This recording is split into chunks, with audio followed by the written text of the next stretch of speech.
Jono aštrus kreipinys angių išperos ir šiandien skamba, bet ne kaip įžeidimas. Tai galimybė susimastyti, tai žodis, kuris turi sudaužyti mūsų klaidingą pasitikėjimą savimi, kad pagaliau leistume Dievui paliesti širdį. Širdį, kuri yra įsitikinusi, kad su mūsų dvasingumu viskas yra gerai.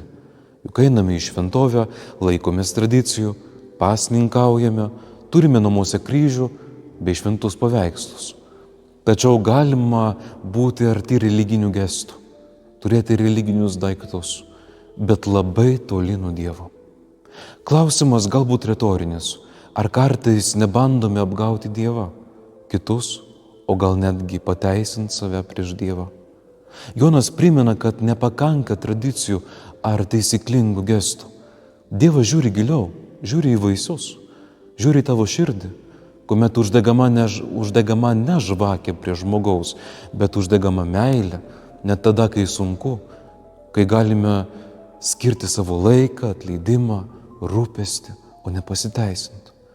Gal ir man šiandien Dievas kalba savo aštresnių žodžių tam, kad mane pažadintų. Apgalvokime, ar tai, ką darau išoriškai, atspindi tai, kas iš tikrųjų vyksta mano širdyje. Palaimintos ir vaisingos dienos.